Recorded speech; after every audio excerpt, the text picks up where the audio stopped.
Sometimes in life, our intuitions come in a flash and they guide us places. And other times, intuitions come and sometimes you think, well, what was that about? And it didn't guide us anywhere. It didn't, you thought you were going to be on a path and it didn't end up. I was talking to my friend today on my hike, and we were talking about that there are many paths in life. There's not a right or wrong path to take.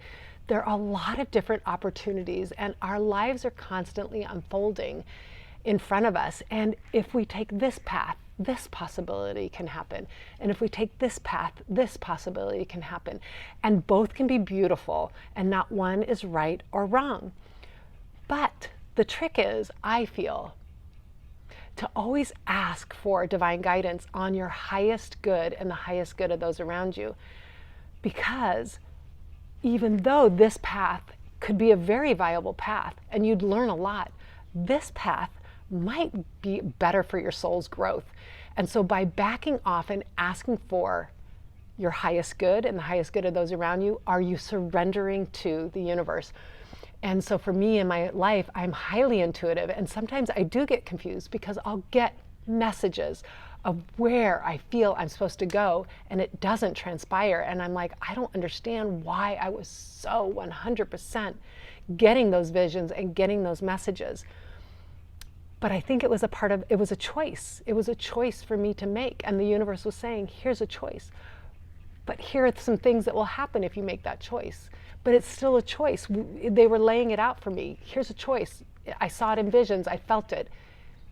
But here's another path that might be a more beautiful path. And then I'd start to be like, oh my gosh, yes, this path is really a better choice for me, for my highest good and for the highest good of those around me. And so I think so often, I've heard of life is like a bowl full of spaghetti.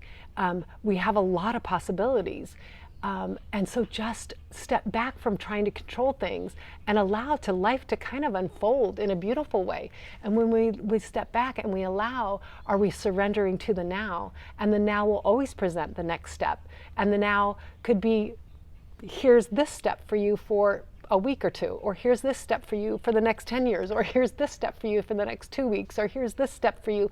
And every step starts to lead you towards a beautiful life. And if you are more on the flow of that, and you're more listening, and you're allowing, and you're stepping back from judging anything as right and wrong, really, you're gonna be guided exactly where you're supposed to be. And there isn't really a right and wrong. There really is just a beautiful path of you for learning your soul's growth. So have a great day, and thanks for listening.